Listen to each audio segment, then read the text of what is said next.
Hello everyone, I am student of king George medical university Lucknow, BSc nursing second year. और आज student discuss करने वाले हैं previous year question के बारे में, जो कि आपका यूपीसी नेट 2023 का क्वेश्चन पेपर रहने वाला है। साथ में इसमें कुछ एडअप क्वेश्चंस भी हैं जो कि आपके 2022 के क्वेश्चंस भी हैं। सो ओवरऑल यहाँ पे हम 23 का क्वेश्चन डिस्कस करेंगे। एग्जाम में जो उसके प्रीवियस क्वेश्चन होते हैं वो काफ़ी ज़्यादा इंपॉर्टेंट होते हैं। सो चाहे एग्जाम छोटा हो या बड़ा हो, क्वेश्चंस काफ़ी ज़्यादा इंपॉर्टेंट होते हैं। प्रीवियस क्वेश्चन की प्रॉपर अच्छे तरीके से प्रैक्टिस करनी है। तो आगे की वीडियोस में हम 24 और 25 के भी क्वेश्चन डिस्कस करेंगे। और आपके एग्जाम में भी जो और आपका एग्जाम भी काफ़ी नज़दीक आ रहा है। सो इसमें जो आपके लिए जो इंपॉर्टेंट है वो आपका है कि आप सिलेबस प्रॉपर तरीके से कंप्लीट करिए, और रिवीजन आपके लिए सबसे ज़्यादा इंपॉर्टेंट होता है, क्योंकि इस एग्जाम का जो सिलेबस होता है वो काफ़ी अच्छा खासा लंबा है।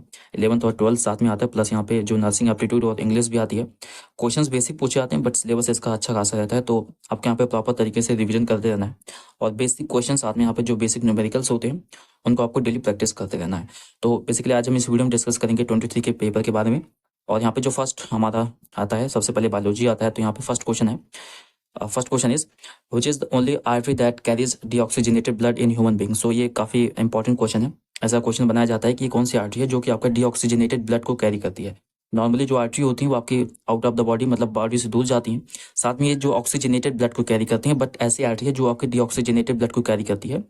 अगर ऑप्शन देखोगे आपके यहाँ पे, तो आयोटा है, कैरोटिड आर्टरी है, पल्मोनरी आर्टरी होगी, या फिर इसके साथ यहाँ पे पॉपुलेटरी आर्टरी। ठीक है, तो इसका जो करेक्ट आंसर होगा आपका option C is the right answer, that is a pulmonary artery. ये आर्टरी आपकी जो होती है राइट वेंट्रिकल से टू द लंग्स की जाती है, और जिसके अंदर में यहाँ पे आपका डीऑक्सीजनेटेड ब्लड होता है।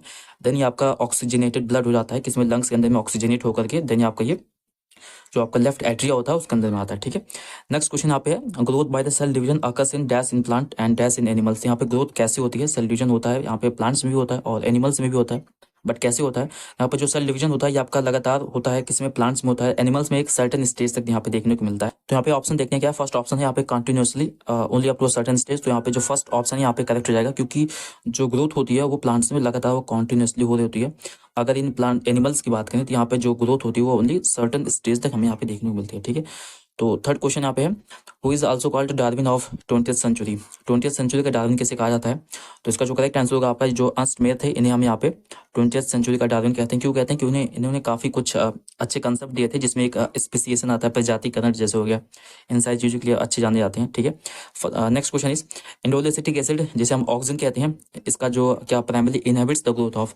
तो बेसिकली आप जानते हैं ऑक्सीजन जो होता है ये आपका सूट ग्रोथ के लिए इंपॉर्टेंट होता है, काफ़ी ज़्यादा इंपॉर्टेंट होता है। बट अगर इसकी मात्रा ज़्यादा हो जाती है, काफ़ी ज़्यादा हो जाती है, तो आपको किस चीज़ को इनहिबिट कर देता है, तो ये आपकी जो रूट ग्रोथ होती है उसको यहाँ पे इनहिबिट कर देता है। ठीक है, नेक्स्ट क्वेश्चन यहाँ पे, carbon dioxide is primarily called green house gas because. इसे हम ग्रीन हाउस गैस क्यों कहते हैं, ये बेसिक क्वेश्चन है, काफ़ी दिन से पढ़ते आ रहे होंगे आप, इसे क्यों कहते हैं।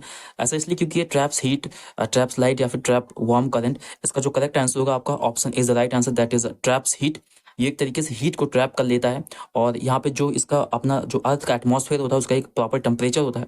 अगर यहाँ पे हीट ट्रैप होगी तो उसका जो टेम्परेचर होगा वो इंक्रीज करेगा, और टेम्परेचर इंक्रीज करने से काफ़ी यहाँ पे जो प्रॉब्लम्स क्रिएट होने लगती हैं।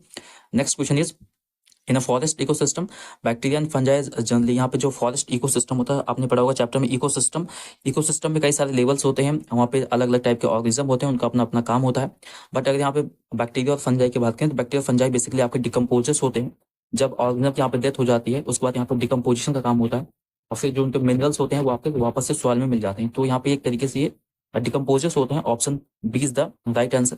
नेक्स्ट क्वेश्चन यहाँ पे होगा, how does a human sperm locomote. यहाँ पे जो ह्यूमन स्पर्म होता है उसमें लोकोमोशन की देखने को मिलता है, कैसे लोकोमोट करता है यहाँ पे। उसके पास यहाँ पे जो होता है हमें फ्लैजला देखने को मिलता है। ठीक है, so option A is the right answer. यहाँ पे जो टेल्स होती हैं उसके बाद यहाँ फ्लैजला होता है, और इसकी वजह से यहाँ पे जो है लोकोमोट कर लेता है। ठीक है, तो यहाँ पे जो स्पर्म की यहाँ पे जो एक तरीके से मॉर्फोलॉजी इंपॉर्टेंट है, क्योंकि यहाँ पे इस पे क्वेश्चन पूछे जाते हैं। ठीक है, नेक्स्ट यहाँ पे क्वेश्चन है, under the favourable condition amoeba reproduce asexually bye.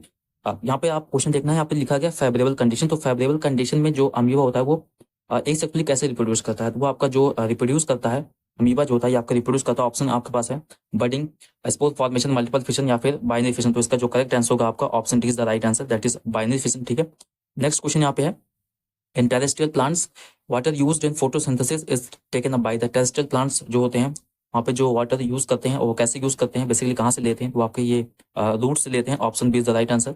Next यहाँ पे क्वेश्चन है, वायरस के पास क्या होता है। सो ऑप्शन यहाँ पे है, DNA enclosed in a protein coat, या फिर जेनेटिक मटेरियल जिसके अंदर में हमारा डीएनए और आरएनए बोथ आता है। ठीक है, इनक्लोज ना और प्रोटीन कोट, तो इसका जो मोस्ट अप्रोप्रिएट आंसर होगा आपका ऑप्शन बी होगा, क्योंकि यहाँ पे जो वायरस होते हैं या तो उनके पास डीएनए होगा या फिर आरएनए होगा, दोनों नहीं हो सकते, ठीक है, या तो डीएनए होगा या तो आरएनए होगा। और ये बेसिकली इनके जो जेनेटिक मटेरियल होता है वो आपका एक प्रोटीन कोड के अंदर होता है जिसे हम कैस्पिड बोलते हैं। इस पर भी आगे क्वेश्चन देखेंगे, ठीक है। अगला क्वेश्चन यहाँ पे है, which part of the sperm holds the haploid chromatin. तो स्पर्म का जो पार्ट है आपको उसको पढ़ना प्रॉपर्ली, और यहाँ पे कौन से पार्ट में हमको यहाँ पे हैप्लॉइड क्रोमेटिन देखने को मिलता है। बेसिकली यहाँ पे न्यूक्लियस किस पार्ट में होता है, ये आपका जो होता है ये आपका किस पार्ट में होता है। ऑप्शन यहाँ पे दिए गए, एक्रोसोम हो गया, हेड हो गया, टेल हो गया, या फिर नेक हो गया। तो यहाँ पे जो ये पार्ट होता है ये आपका हेड वाले पार्ट में होता है, ठीक है। Option B is the right answer, okay. अगला क्वेश्चन यहाँ पे है, केमिकली सिल्क जो होता है आपके केमिकली क्या होता है। तो ऑप्शन आपके पास है सेलुलोज, रेजिन्स, प्रोटीन या फिर लिपिड। तो इसका जो करेक्ट आंसर हो जाएगा ये आपका जो होता है एक तरीके से प्रोटीन होता है। Option C is the right answer. Next question is, which of the following disease is caused by the protein deficiency. So दो डिजीज काफी ज्यादा इंपॉर्टेंट है और ये हर एक एग्जाम में पूछे जाते हैं, एक क्वाशियोरकर है, दूसरा मैरास्मस है, ठीक है। तो यहाँ पे ऑप्शन देखते हैं क्या है। Option A is the anaemia, तो ये आपका गलत हो जाएगा। अगला ऑप्शन है आपके पास क्वाशियोरकर, हाइपोथायरॉयडिज्म एंड रिकेट्स। तो option B is the right answer, ठीक है। क्वाशियोरकर और मैरास्मस इसको प्रॉपर्ली अच्छे से पढ़ के आना, इसके जो डिफरेंसेस होते हैं, किस कंडीशन में यहाँ पे आप क्वाशियोरकर कहते हैं या फिर किस कंडीशन यहाँ पे मैरास्मस कहते हैं, ठीक है। तो इसको अच्छे से देख के जाना। अगला क्वेश्चन यहाँ पे है, मेजरिंग ब्यूटी जिसे हम बायोकेमिकल ऑक्सीजन डिमांड कहते हैं, is a primarily used for, किस लिए यहाँ पे यूज की जाती है, ये भी अच्छा क्वेश्चन बनता है। तो फर्स्ट ऑप्शन आपके पास यहाँ पे है, estimating the types of microbes, ये गलत हो जाएगा। Next one is determine the level of dissolved oxygen. Third one is estimating the quantity of organic matter in a sewage water, या फिर नन ऑफ द अबव। तो इसका जो correct answer होगा आपका ऑप्शन सी हो जाएगा। यहाँ पे जो ऑर्गेनिक मैटर होता है, वाटर प्रेजेंट होता है सीवेज वाटर के अंदर में, वहाँ पे इसके एस्टिमेशन के लिए यहाँ पे ब्यूटी का यूज करते हैं। ऐसा क्यों होता है, क्योंकि जैसे आप टर्म्स समझ सकते हो, यहाँ पे बायोलॉजिकल ऑक्सीजन डिमांड किया गया। तो अगर जो बैक्टीरिया होते हैं सीवेज वाटर के अंदर में, उनके यहाँ पे ऑर्गेनिक मैटर को खत्म करने के लिए उनको ऑक्सीजन की डिमांड होती है।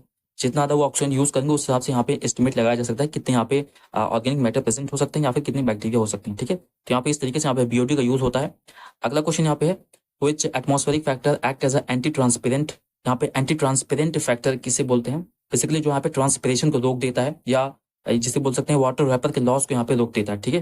तो बेसिकली आपका ये जो एंटी ट्रांसपेरेंट में आता है ये आपका CO2 आता है, ठीक है। इस बार एक क्वेश्चन को चेक कर लेना, यहाँ पे जो अगर CO2 की लेवल ज्यादा हो जाता है एटमॉस्फेयर में, तो उस जगह जो एक तरीके से यहाँ पे ये एंटी ट्रांसपेरेंट की तरह यहाँ पे काम करता है, ठीक है। नेक्स्ट क्वेश्चन यहाँ पे, which fruit is produce by the parthenocarpy, जिसे हम सीडलेस फ्रूट कहते हैं, जो सीडलेस फ्रूट में आते हैं आपके ये बनाना आते हैं। Option B is the right answer. Next question यहाँ पे है, which of the following is a fat soluble vitamin. ये भी आपका अच्छा खासा क्वेश्चन है। यहाँ पे दो तरीके के विटामिन देखने को मिलते हैं, एक फैट सोल्यूबल विटामिन होता है और एक वाटर सोल्यूबल विटामिन होता है। तो जो आपका फैट सोल्यूबल विटामिन तो है उसमें कौन कौन से यहाँ पे विटामिन हमें देखने को मिलते हैं, जिसके अंदर में आपके DE, K और A आता है, ठीक है। डेगा यहाँ पे जो आपके विटामिन हो गए, जैसे कि विटामिन डी हो गया, विटामिन E, K और A जो होते हैं ये आपके फैट सोल्यूबल विटामिन होते हैं। और वाटर सोल्यूबल विटामिन में आपके पास यहाँ पे विटामिन C और विटामिन B12 जो होता है, इनके जो पार्ट्स होते हैं आपके वो वाटर सोल्यूबल विटामिन में आते हैं। यहाँ पे हमसे क्वेश्चन पूछा गया है कि आपके पास यहाँ पे कौन सा फैट सोल्यूबल विटामिन है। तो ऑप्शन देखेंगे यहाँ पे, ऑप्शन यहाँ पे आपके पास विटामिन डी, यहाँ पे जो विटामिन यहाँ पे विटामिन ए जो ऑप्शन डी है यहाँ पे ये करेक्ट हो जाएगा, ठीक है। अगला क्वेश्चन यहाँ पे है, which of the following vitamins help in blood clotting. Blood clotting के लिए यहाँ पे कौन सा विटामिन हेल्प करती है, विटामिन के is the right answer, that is option D. अगला क्वेश्चन है, which organelle help in the synthesis of cholesterol and steroids. कौन से यहाँ पे ऑर्गेनल हेल्प करता है कोलेस्ट्रॉल और स्टेरॉइड के सिंथेसिस में। ऑप्शन आपके पास है Golgi body, ER, same smooth endoplasmic reticulum कहते हैं, इसके दो पार्ट्स होते हैं, रफ और स्मूथ। तो जो स्मूथ वाला पार्ट होता है ये आपका फॉर्मेशन करता है। Option B is the right answer. Next यहाँ पे क्वेश्चन है, सैक्रोमाइसिस सेरेविसी जिसे हम बेकर्स ईस्ट कहते हैं, ये आपका ईस्ट होता है एक तरीके से, प्राइमरली यूज फॉर किस लिए यूज किया जाता है, बेकिंग के लिए, ब्लीचिंग के लिए, बायोफ्यूल या नन ऑफ दीज। ये आपका बेकिंग के लिए यूज किया जाता है, केक कोक बनाने के लिए यहाँ पे जो होता है इसके लिए यूज किया जाता है। अगला यहाँ पे क्वेश्चन है, which of the following tissue is present in the intestinal gland. तो इंटेस्टाइनल ग्लैंड यहाँ पे किस तरीके की टिश्यू प्रेजेंट होती है, ये भी आपका इंपॉर्टेंट क्वेश्चन है, क्योंकि आपका जो चैप्टर है वहाँ पे टिश्यू वाला चैप्टर, वहाँ से क्वेश्चन पूछा जा सकता है कि कौन से यहाँ पे किस बॉडी पार्ट में किस तरीके का टिश्यू प्रेजेंट होता है, या फिर उस टिश्यू का क्या काम होता है, ठीक है। सो अलग अलग इसके काम होते हैं। यहाँ पे अगर बात करें यहाँ पे इंटेस्टाइनल ग्लैंड में प्रेजेंट होता है, तो ग्लैंड्स की बात हुई तो यहाँ पे सिंपल सी बात है, यहाँ पे जो टिश्यू होगा वो मॉडिफाइड होकर एक तरीके का ग्लैंड्स बना के रखा होगा जो सिक्रेशन में हेल्प करता है। यहाँ पे बेसिकली ऑप्शन देखोगे तो ग्लैंडुलर एपिथेलियम हो गया, सिलिएटेड, स्क्वैमस, स्ट्रैटिफाइड। तो इसका जो करेक्ट आंसर होगा आपका option A is the right answer, ठीक है। अगला क्वेश्चन यहाँ पे होगा, which of the following structure is not found in prokaryotic cells में यहाँ पे नहीं पाए जाते हैं। तो इसके डिफरेंस भी काफी इंपॉर्टेंट है, यूकैरियोटिक और प्रोकैरियोटिक में क्या डिफरेंसेस होते हैं, ये भी यहाँ से भी अच्छे क्वेश्चन बनते हैं। सो यहाँ पे नहीं पाया जाता है प्रोकैरियोटिक सेल में, क्या नहीं पाया जाता है, राइबोसोम, मेसोसोम, प्लाज्मा मेम्ब्रेन या फिर न्यूक्लियर एनवेलप। तो करेक्ट आंसर होगा यहाँ पे option D is the right answer, nuclear envelope. ये आपका जो डेवलप्ड यूकैरियोट्स में होते हैं यहाँ पे देखने को मिलता है। Next question is malarial parasite that has a longest incubation period. यहाँ पे different types of malaria parasite होते हैं जिसके अंदर वाइबैक्स मलेरिया या फिर फैल्सिफेरम आते हैं, ठीक है। तो यहाँ पे जो इसकी इंक्यूबेशन पीरियड सबसे ज्यादा होती है वो आपका ऑप्शन भी होगा, दैट इज यहाँ आपका जो होगा प्लाज्मोडियम मलेरिया, ठीक है। इसका जो इंक्यूबेशन पीरियड होता है वो सबसे ज्यादा होता है, ठीक। नेक्स्ट यहाँ पे क्वेश्चन है व्हाट टाइप ऑफ क्रोमोसोम, या फिर हम बोल सकते हैं ploidy are present in gamete में, क्या किस तरीके की प्लॉइडी हमें देखने को मिलती है। तो जो गैमेट होते हैं आपके ये हैप्लॉइड होते हैं, ठीक है। तो option A is the right answer. Next यहाँ पे क्वेश्चन है which is known as the emergency hormone, किसे हम इमरजेंसी हार्मोन कहते हैं। ऑप्शन आपके पास है इंसुलिन, एड्रेनलिन या फिर एपिनेफ्रिन या फिर ग्रोथ हार्मोन। तो इसका जो करेक्ट आंसर होगा आपका option C is the right answer. जो आपका एड्रेनलिन होता है ये आपका एक तरीके से इमरजेंसी हार्मोन होता है। इसके रिलीज होने से बॉडी में एनर्जी इंक्रीज हो जाती है, जो आपके ग्लूकोज होते हैं वो बॉडी में ब्लड में इंक्रीज हो जाते हैं। और ये एक तरीके से रस हार्मोन होता है, यहाँ पे बॉडी को इमरजेंसी कंडीशन यहाँ पे जो है रिलीज होती है, ठीक है। नेक्स्ट यहाँ पे क्वेश्चन है कुछ गैसेज प्राइमरली रिस्पॉन्सिबल होता है ग्रीन हाउस इफेक्ट के लिए, कौन सी गैस रिस्पॉन्सिबल होती है। तो सिंपल सी बात है, यहाँ पे जो CO2 होता है ये आपका प्रॉपर्ली रिस्पॉन्सिबल होता है इसके लिए। अगला क्वेश्चन है what is the scientific term for the study of human evolution. Human evolution के जो स्टडी होती है उसका साइंटिफिक टर्म में क्या बोलते हैं। तो उसे हम बोलते हैं आप पैलियो एंथ्रोपोलॉजी, ठीक है। Option C is the right answer. Next question है vitamin which is involve in the fat protein and carbohydrate metabolism के लिए कौन से यहाँ पे विटामिन इसके लिए रिस्पॉन्सिबल होती है। सो यहाँ पे बेसिकली इसको क्वेश्चन एक बार चेक कर लीजिएगा, यहाँ पे जो मोस्ट अप्रोप्रिएट आंसर होता है इसका option B, that is niacin. B3 vitamin जो होता है इसके लिए काफी ज्यादा रिस्पॉन्सिबल होती है, ठीक है। एक बार इस क्वेश्चन को वेरीफाई कर लेंगे। नेक्स्ट यहाँ पे क्वेश्चन है जो following is an example of insulator का एग्जांपल है, यहाँ पे एक तरीके से फिजिक्स का क्वेश्चन है। यहाँ पे इंसुलेटर यहाँ पे किस तरीके से कौन है इंसुलेटर, तो सिलिकॉन हो गया, कॉपर, ग्रेफाइट, एल्यूमिनियम। तो यहाँ पे इंसुलेटर का काम जो करता है आपका वो ऑप्शन सी होगा, दैट इज ग्रेफाइट यहाँ पे जो है act as a insulator. Next यहाँ पे क्वेश्चन है what is other name for the gynoecium का अदर नेम क्या है। तो आपका जो फीमेल पार्ट होता है फ्लावर का इसमें बोलते हैं हम पेस्टल बोलते हैं, ठीक है। So option is the right answer. Next यहाँ पे क्वेश्चन है period from the birth to the natural death of an organism is called. जो आपका जो पीरियड होता है from the birth to natural death उसे क्या बोलते हैं, लाइफ स्पैन या life cycle, that is called life span. Option is the right answer. Next question यहाँ पे the offspring of kangaroo, kangaroo के ऑफ स्प्रिंग को यहाँ पे क्या बोलते हैं। सो उसे हम बोलते हैं जॉय। Option B is the right answer. Next यहाँ पे क्वेश्चन है the enzyme maltase converts maltose into. So जो आप डाइजेस्टिव सिस्टम पढ़ोगे या वैसे आपके चैप्टर यहाँ पे सिलेबस में नहीं है, बट जो इसके इंपॉर्टेंट एंजाइम्स हैं, जो माल्टेज हो गया ये भी आपका इंपॉर्टेंट एंजाइम है। तो ये आपका फंक्शन क्या होता है ये आपका प्रॉपर्ली इसको अच्छे से पढ़ना है। माल्टेज जो होता है ये आपका जो यहाँ पे जो मॉलिक्यूल होते हैं माल्टोज जो होता है उसको ब्रेक डाउन कर देता है, और किस में ब्रेक डाउन करता है ये आपका 2 मॉलिक्यूल्स ऑफ ग्लूकोज में ब्रेक डाउन कर देता है। So option C is the right answer, okay. Next question is excessive production of thyroxine. Thyroxine के यहाँ पे जो अगर एक्सेसिव प्रोडक्शन हो लगता है तो इसके कुछ हार्मफुल इफेक्ट्स आते हैं, और क्या होते हैं। First one is simple goitre, second is exophthalmic goitre या फिर डायबिटीज या फिर क्रेटिज्म। सो इसका जो करेक्ट आंसर होगा आपका option B is the right answer. ये आपका एनसीईआरटी में भी प्रॉपर्ली बताया गया है। अगला क्वेश्चन है which part of the body is responsible for the RBC formation, जिसे हम इरिथ्रोपायोसिस कहते हैं, ठीक है। उसे हम इरिथ्रोपायोसिस कहते हैं, और ये आपका किस बॉडी पार्ट में होता है, ये आपका बोन मैरो में होता है। Option C is the right answer, okay. Next one is which part of the brain is responsible for the maintaining body posture and balance के लिए यहाँ पे कौन सा ब्रेन का पार्ट रिस्पॉन्सिबल होता है। ऑप्शन यहाँ पे आपके पास है सेरिब्रम, मेडुला ऑब्लिंगेटा, सेरिबिलियम या फिर पॉन्स। तो option C is the right answer, okay. Next यहाँ पे क्वेश्चन है which fish is known to eat the mosquito larva and use for the biological control के लिए ऐसा यूज की जाती है, ठीक है। यहाँ पे काफी इंपॉर्टेंट क्वेश्चन ये भी है। यहाँ पे जो गैम्ब्यूसिया फिश होते हैं यहाँ पे जो मॉस्किटो के लार्वे होते हैं उसको ये ईट कर जाती है, खा जाती है। So option B is the right answer. Next one is deficiency of iodine in the diet leads to the which disease. यहाँ पे अगर डाइट के अंदर में आयोडीन की डिफिशियंसी होती है देखने को मिलती है, यहाँ पे कौन सी प्रॉब्लम देखने को मिलती है। तो ये आपका option B is the right answer, that is goitre यहाँ पे देखने को मिलता है, ठीक है। Next one is the edible part of the potato is modified form of which plant. तो यहाँ पे जो पोटैटो होता है ये आपका एक तरीके से मॉडिफाइड पार्ट है, जो कि बेसिकली आपका स्टेम है, ठीक है। ये आपका स्टेम होता है जो कि मॉडिफाइड हो गया है। अगर आप इसे आलू के पेड़ देखोगे तो उसके अंदर में जो रूट्स होती हैं आपको अलग दिखाई देंगी, और जो पोटैटो होता है आपका ये अलग दिखाई देगा। तो ये आपका बेसिकली एक स्टेम होता है जो कि मॉडिफाइड हो गया है। तो ये आपका जो होता है option C is the right answer, okay. Next one is which of the following is a water insoluble vitamin, जो कि आपका वाटर इनसॉल्युबल है, बेसिकली फैट सोल्युबल यहाँ पे पूछा गया है, ये क्वेश्चन रिपीट है। यहाँ पे जो फैट सोल्युबल के अंदर में आते हैं आपके पास vitamin D, that is C option यहाँ पे करेक्ट होगा। अगला क्वेश्चन है what are the infectious disease. Infectious disease किसे कहते हैं हम। So disease caused by the nutritional deficiency या disease that spread from one person to another, that disease present at birth. So इसका जो करेक्ट आंसर होगा option B is the right answer, okay. Next question is what are the hereditary disease, या आपके जो hereditary disease होती हैं इसे क्या बोलते हैं। सो ऐसी disease that spread through the air, ये तो गलत हो जाएगा। Disease that spreads from the parents to children, that will be right answer, option B is the right answer, okay. Next one is to which plants family does mustard belong. यहाँ पे जो mustard जो आपका सरसों का पौधा होता है यहाँ पे किस फैमिली से बिलोंग करता है, ये आपका फैमिली ब्रेसिकेसी फैमिली से आपका जो होता है ये बिलोंग करता है, ठीक है। आपके ब्रासिकेसी फैमिली से बिलोंग करता है। ओके, आपके जो सोलेनेसी फैमिली होती है इससे पोटैटो बिलोंग करता है। तो आपको जो मॉर्फोलॉजी वाला चैप्टर है वहां से जो फैमिलीज दे रखी हैं उन फैमिलीज को जो कॉमन एग्जांपल्स हैं जो डेली लाइफ में आप देखते हो, ऐसे जो फल फ्रूट्स होते हैं जो आप उनको देखते हो ऐसे डेली लाइफ में, वो वाले एग्जाम्पल्स आपको अच्छे तरीके से याद करने हैं। ठीक है, उनकी क्या फैमिलीज हैं ये आपको प्रॉपर्ली अच्छे तरीके से देखना है। अगला क्वेश्चन यहाँ पे है, the protein cell that include the genetic material of a virus is called. जो ऐसे प्रोटीन सेल होती है वो आपकी जेनेटिक मटेरियल को इंक्लोज करती है वायरस करने में, उसे हम क्या बोलते हैं, उसे हम कैस्पिड बोलते हैं। Option B is the right answer. Okay, अगला क्वेश्चन है, what happens if the ligament broken और सीवियरली डैमेज्ड। क्या होता है अगर यहाँ पे लिगामेंट टूट जाए या डैमेज हो जाए, उस समय क्या देखने को मिलता है। तो सबसे पहले इंपॉर्टेंट आपके लिए आपको लिगामेंट और टेंडॉन्स करते क्या है, तो इनका अपना अपना काम होता है। ठीक है, पे देखोगे तो जो लिगामेंट्स होते हैं वो आपके बोन टू बोन, अबे बोन से बोन को कनेक्ट करते हैं, और जो टेंडॉन्स होते हैं ये आपके मसल को बोन से कनेक्ट करते हैं। तो बेसिकली अगर यहाँ पे लिगामेंट ब्रेकडाउन हो जाता है, यहाँ पे जो बोन्स होती हैं वो बिकम अनफिक्स्ड या फिर अनस्टेबल हो जाती हैं। ठीक है, so option B is the right answer. Okay, next one is, melanin protects our skin from which harmful radiation. जो मेलानिन पिगमेंट होता है ये आपके अपनी स्किन को यहाँ पे प्रोटेक्ट करता है, किस रेडिएशन से प्रोटेक्ट करता है। ऑप्शन आपके पास है इंफ्रारेड रेज, एक्सरेज, यूवी और फिर रेडियो वेव्स। तो इसका जो करेक्ट आंसर होगा आपका that will be C, UV rays. जो अल्ट्रावायलेट रेज होती हैं सन से आती हैं, जो हार्मफुल रेज होती हैं वहां से बचाता है। ठीक है, अगला क्वेश्चन है, तो the which gland is responsible for the tear secretion. जो टीयर सेक्रेशन होती है उसके लिए कौन सी यहाँ पे ग्लैंड रिस्पॉन्सिबल होती है। ऑप्शन आपके पास है थायराइड ग्लैंड, लैक्रिमल ग्लैंड या फिर सैलिवरी ग्लैंड। इसका करेक्ट आंसर होगा आपका दैट इज लैक्रिमल ग्लैंड। यहाँ से जो टीएस होते हैं उनका सिक्रेशन होता है। अगला क्वेश्चन है, plant primarily take their nutrition from the soil in the form of. जो प्लांट होते हैं वो आपके न्यूट्रिशन लेते हैं सॉइल से, लेते हैं किस फॉर्म में लेते हैं। ऑप्शन आपके पास है वाटर, मिनरल, सॉल्ट या फिर sugar, sunlight. That will be correct answer आपका हो जाएगा यहाँ पे option B is the right answer, that is mineral या फिर सॉइल साल्ट के फॉर्म में। ठीक है, अगला क्वेश्चन आपके पास है, which metal is present in the haemoglobin. Haemoglobin यहाँ पे कौन सा मेटल देखने को मिलता है, ये काफी आसान क्वेश्चन है।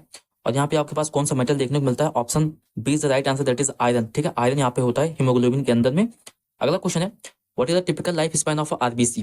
ये भी अच्छा खासा क्वेश्चन है, पूछा जाता है बार बार। यहाँ पे जो लाइफ स्पैन होती है आरबीसी, क्या लाइफ स्पैन होती है, दैट इज 120 या फिर 3 मंथ अप्रॉक्स होती है इसकी जो लाइफ स्पैन होती है आरबीसी की। ठीक है, ये तो आपके बायोलॉजी के क्वेश्चन। अब यहाँ पे हम बात करेंगे केमिस्ट्री के क्वेश्चन के बारे में। Which substance is absent in kerosene oil. जो केरोसिन ऑयल में यहाँ पे कौन सा सब्सटेंस एब्सेंट होता है।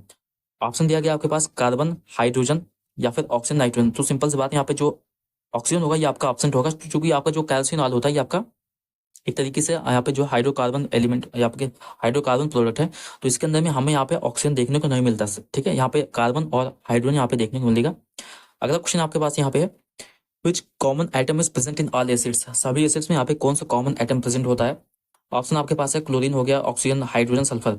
इसका जो करेक्ट आंसर होगा आपका दैट विल बी हाइड्रोजन। जो एसिड होता है वो आपका हाइड्रोजन रिलीज करता है, H+N रिलीज करता है। तो सिंपल सी बात है, आपके जो एसिड होंगे उसमें यहाँ पे हाइड्रोजन प्रेजेंट होगा ही होगा। ठीक है, अगला क्वेश्चन है, the phenomena of ozone hole is best described as. जैसे यहाँ पे लिखा जाता है ओजोन होल, इसका क्या मतलब होता है। ऑप्शन देखेंगे यहाँ पे कंप्लीट एब्सेंस ऑफ ओजोन या फिर पूरी तरह से ओजोन का गायब हो जाना, तो ये तो आप गलत हो जाएगा। ठीक है, अगला ऑप्शन है depletion of ozone layer present in the stratosphere या फिर a hole in the earth atmosphere. तो इसका जो प्रॉपर करेक्ट आंसर होता है आपका ऑप्शन बी होगा, जहाँ पे डिप्लीशन ऑफ ओजोन लेयर, जो ओजोन की लेयर होती है वो वजह थिन हो जाती है किसी जगह पे, आप वजह हल्की हो जाती है, तो उसे हम एज अ ओजोन होल यहाँ पे बता सकते हैं। ठीक है, अगला क्वेश्चन है, which gas is present in the highest percentage in the atmosphere. में सबसे ज्यादा कौन सी गैस प्रेजेंट है। तो सिंपल सी बात है, यहाँ आपके पास जो नाइट्रोजन है यह सबसे ज्यादा प्रेजेंट है। अगला क्वेश्चन है, which gas is the main constituent of गोबर गैस या फिर बायोगैस जिसे बोलते हैं, उसका कौन सा मेन कॉन्स्टिट्यूएंट कौन सी गैस है यहाँ पे। उसके अंदर में हमें यहाँ पे देखने को मिलता है मेथेन। ठीक है, जो मेथेन होती है आपका मेजर कॉन्स्टिट्यूएंट है उस मटेरियल का। अगला यहाँ पे क्वेश्चन है, the chemical formula for the common salt, जिसे हम रॉक साल्ट कहते हैं, टेबल साल्ट कहते हैं, वो आपका ये आपका होता है दैट इज द NaCl। ठीक है, अगला क्वेश्चन यहाँ पे, what is the chemical formula of hydrogen peroxide, that is the H2O2। Option C is the right answer. Next question is, which is the most electronegative element in the periodic table. जो most electronegative element होते हैं जो अपने shared pair of electron को अपनी तरफ खींच लेते हैं, और जो सबसे ज्यादा मोस्ट इलेक्ट्रोनेगेटिव है जिसके अंदर आपका फ्लोरीन आता है, आप याद रखना ठीक, जिसमें अंदर फोन कहते हैं, या फ्लोरीन, ऑक्सीजन और नाइट्रोजन, ये आपके जो होते हैं एक तरीके से मोस्ट इलेक्ट्रोनेगेटिव एलिमेंट्स होते हैं। ठीक है, अगला क्वेश्चन है, what is the hardest form of carbon. जो सबसे ज्यादा हार्डेस्ट फॉर्म है कार्बन का वो आपका डायमंड होता है, सबको पता है। Option C is the right answer. ये आपका था केमिस्ट्री क्वेश्चन। अब यहाँ पे हम बात करेंगे फिजिक्स के क्वेश्चन, यहाँ पे स्टार्ट करेंगे। ठीक है, तो यहाँ पे फर्स्ट क्वेश्चन है फिजिक्स का, अ body is moving with a uniform acceleration. एक बॉडी है जो कि आपका यूनिफॉर्म एक्सेलरेशन से मूव कर रही है। ठीक है, it velocity and time graph. अब यहाँ पे आपको उसका वेलोसिटी और टाइम ग्राफ बताना है। तो बेसिकली आप ग्राफ बनाते हो तो उसको कुछ बोलते भी हैं, जैसे यहाँ पे ऑप्शन दिया गया है, स्ट्रेट लाइन होगा या पैराबोला होगा या फिर हाइपरबोला होगा या फिर नन ऑफ दिस। तो ये तो थोड़ा आपका एडवांस लेवल क्वेश्चन है, थोड़ा सा जिस लेवल का आपका एग्जाम में क्वेश्चन पूछा आता है उससे अच्छा क्वेश्चन है ये। तो अगर आप ये आप क्वेश्चन देखो कि यहाँ पे बताया गया कि यूनिफॉर्म एक्सेलरेशन, ठीक है, तो यहाँ पे वेलोसिटी टाइम ग्राफ आपको बताना है। तो यहाँ पे जो जो इसका इक्वेशन बनता है आपको बनता है v equal to u plus a t, ठीक है, आपने देखा होगा ये आपका जो इक्वेशन होती है आपकी ये यूनिफॉर्म एक्सेलरेशन पे होती है, that is equal to v equal to u plus a t. Okay, आपका ये v equal to u plus a t होता है और ये आपका किसके कंपेरेबल होता है, y equal to M X plus C, ये आपका ग्राफिकल फार्मूला होता है, ठीक है। y equal to M X plus C ये आपका स्ट्रेट लाइन के लिए होता है। और यहाँ पे आप देखोगे तो इसी पे हम यहाँ पे ग्राफ बनाएंगे, और जब आप इसे ग्राफ इसका ड्रॉ करोगे, इसका ग्राफ कैसे ड्रॉ होगा यहाँ पे आप देखोगे तो यहाँ पे वेलोसिटी हो जाएगा, यहाँ पे टाइम हो जाएगा, और जो आपका ये एक्सेलरेशन होगा ये आपका सीधा स्ट्रेट लाइन जाएगा, ठीक है, ये आपका कांस्टेंट होगा। इसका जो ग्राफ होगा ये आपका स्ट्रेट लाइन बनेगा, तो ये आपका option is the right answer. Okay, question देखते हैं क्या है। अ convex lens has a focal length of 20 centimetre, यहाँ पे एक फोकल लेंथ उसकी कितनी दी गई है, 20 सेंटीमीटर दिया गया है। आपसे यहाँ पे पावर पूछा गया है लेंस का, तो ये भी काफी इंपॉर्टेंट क्वेश्चन है। एक सिंपल फॉर्मूला यहाँ पे लगता है पावर का और लेंस में यहाँ पे क्या इसका जो होता है रिलेशन होता है। तो यहाँ पे power equal to 1 upon focal length in metres, यहाँ पे आपको याद रखना है यहाँ पे मीटर्स में कैलकुलेट होता है। सो मोस्टली आपका जो क्वेश्चन होगा वहाँ पे जो वैल्यू दी जाएगी वो आपके सेंटीमीटर में दी जाएगी, तो आपको कन्वर्ट करना पड़ेगा, ठीक है। तो यहाँ पे आपका आप देखोगे तो यहाँ पे 20 सेंटीमीटर दिया गया है, और इसे कैसे सॉल्व करना है, तो यहाँ पे that will equal two upon 20, ठीक है, 20 सेंटीमीटर हो जाएगा ये आपका। इसे आप मीटर में कन्वर्ट करोगे तो क्या हो जाएगा 20/100, ठीक है, 20/100 that will equal to 0.2 metre. यहाँ पे आप क्या कर सकते हो, यहाँ पे हो जाएगा आपके पास पावर इक्वल टू 1/0.2 मीटर। जब आप इसे सॉल्व कर लोगे इसका जो आंसर आ जाएगा ये आपके पास यहाँ पे आ जाएगा 5, ठीक है। तो बेसिकली आपके पास दिया गया जो कन्वेक्स लेंस दिया गया, ठीक है, यहाँ पे कन्वेक्स लेंस दिया गया, तो जो कन्वेक्स लेंस होता है उसकी जो पावर होती है आपकी पॉजिटिव में आती है, और जो कनकेव लेंस होता है उसकी जो पावर होती है आपकी वो नेगेटिव में आती है। यहाँ पे आपके पास दिया गया +5 दिया गया, -5 दिया गया है। तो बेसिकली आपका ये कन्वेक्स लेंस के बारे में बताया गया है कि आपका जो करेक्ट आंसर होगा आपका वो ऑप्शन बी होगा, ठीक है। तो इस तरीके से आपको यहाँ पे ध्यान रखना है, ऐसे ही यहाँ पे प्लस माइनस में फंसाया जाता है फिजिक्स में, ठीक है। यहाँ पे क्वेश्चन रॉन्ग होने की प्रोबेबिलिटी ज्यादा हो जाती है अगर यहाँ पे प्लस माइनस करके क्वेश्चन यहाँ पे या फिर वैल्यूज के क्वेश्चन बनाए जाते हैं, ठीक है। अगला क्वेश्चन यहाँ पे है the unit of pressure in SI system. Pressure का यहाँ पे जो एसआई यूनिट क्या होती है, तो प्रेशर का आपको पता होगा पास्कल होती है, option see the right answer.